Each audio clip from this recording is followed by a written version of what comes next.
Senhor presidente, senhores senadores, o Congresso, hoje às 19 horas, vai decidir se mantém a multa de 10% paga pelos empregadores do FGTS quando da demissão sem justa causa ou se vai aboli-la.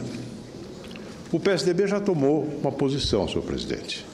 Nós vamos votar pela abolição desse componente da carga fiscal brasileira. Nós vamos votar pela derrubada do veto 301 de 2013. Vamos procurar, com esse gesto, aliviar um pouco das costas do contribuinte brasileiro o peso enorme da carga fiscal. Nós vemos aqui vários campeões mundiais e o Brasil, infelizmente, ostenta o título de campeão mundial da carga fiscal. Aqui não tem, aliás, correspondência com serviços públicos de boas qualidades, e nós vamos votar pela redução desta carga ao derrubar esse veto. O senador Armando Pinheiro expôs com todos os argumentos de ordem jurídica e de ordem econômica e financeira as razões que nos levam a tomar essa posição. E eu quero apenas reafirmá-las aqui, acrescentando eventualmente um outro retoque à análise que fez Sua Excelência. O Executivo, a presidente Dilma, argumenta, e nós vamos ouvir esse argumento mais tarde, que os recursos dessa multa são indispensáveis para a continuidade de programas sociais, especialmente o financiamento do programa Minha Casa, Minha Vida. Já nós do PSDB e todos aqueles que apoiam a extinção desta multa argumentam que ela foi criada com um propósito específico.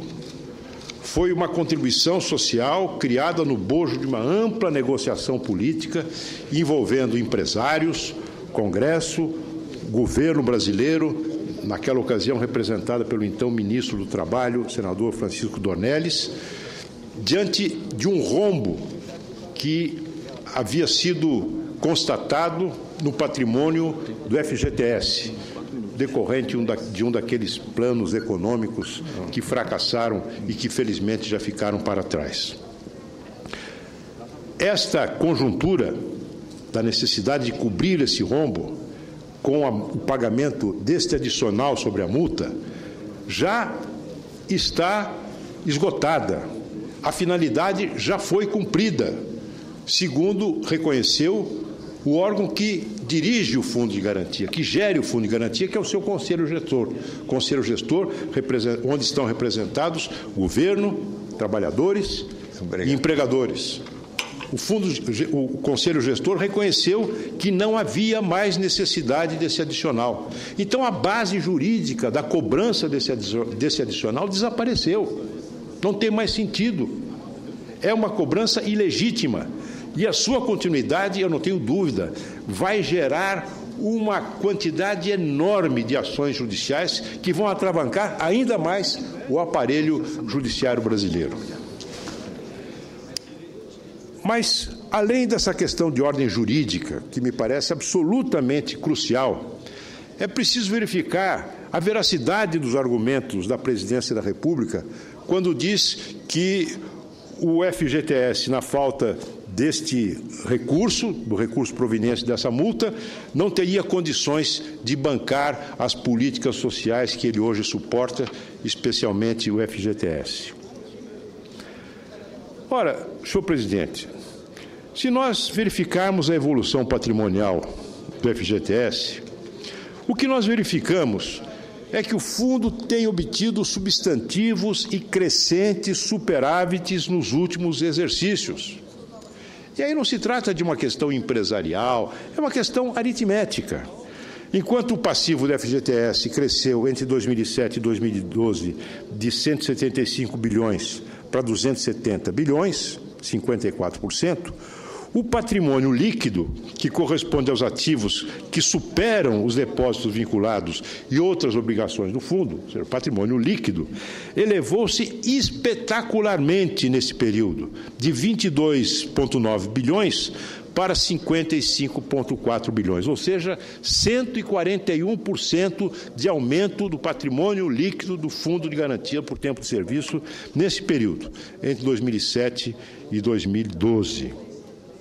Ora, apenas nesse ano, no último ano de 2012, o lucro do FGTS foi de 14,4%, 14 bilhões e 400 milhões de reais.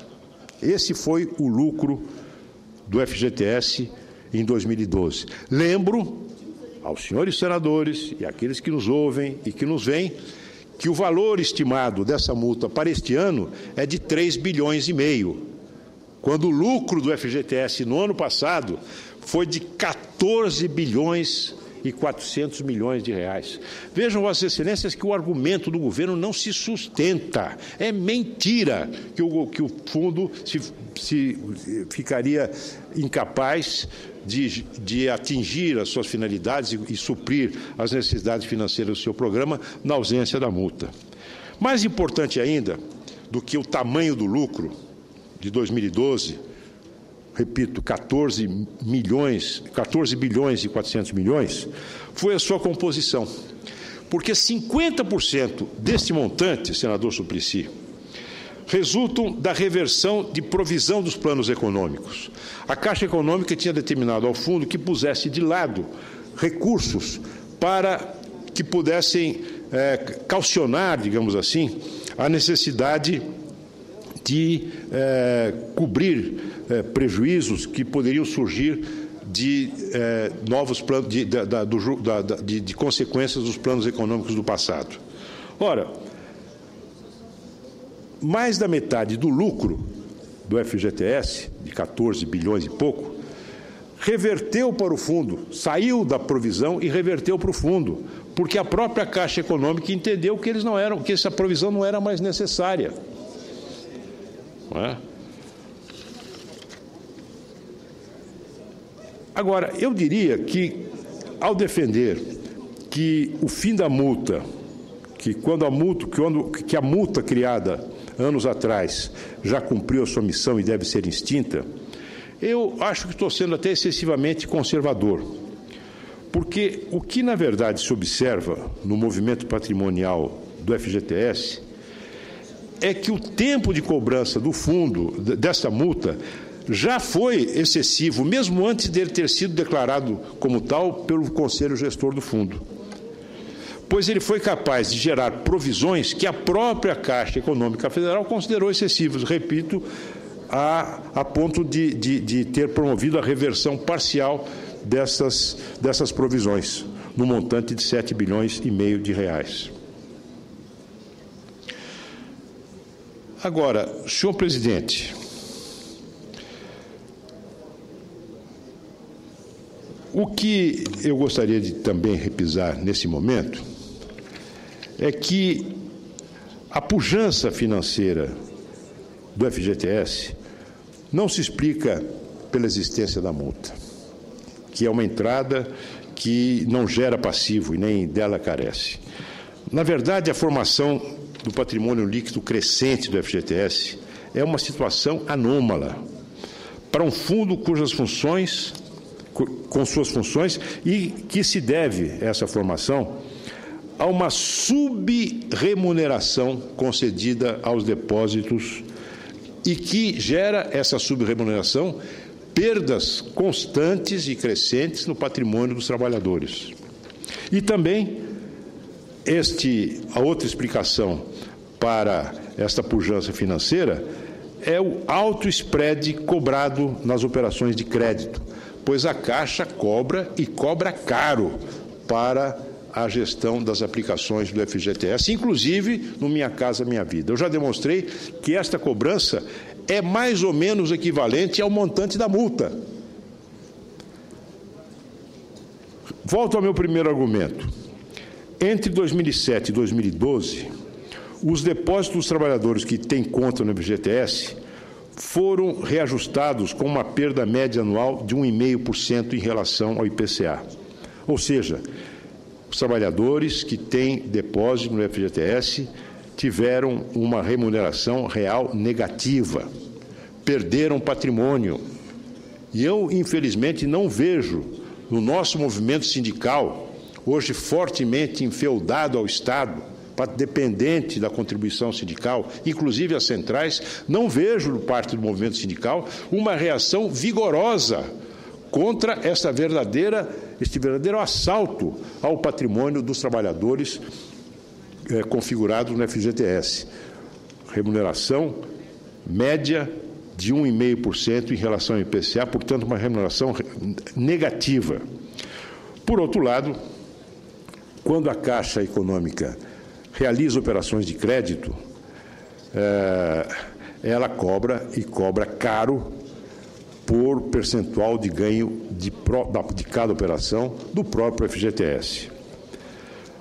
Então, à vista desses dados, senhor presidente, não faz sentido prolongar a cobrança dessa multa, que, repito, é um componente importante do custo Brasil e da carga fiscal que o Brasil, que faz da nossa economia uma economia muito pouco propícia à produtividade e ao vigor das empresas.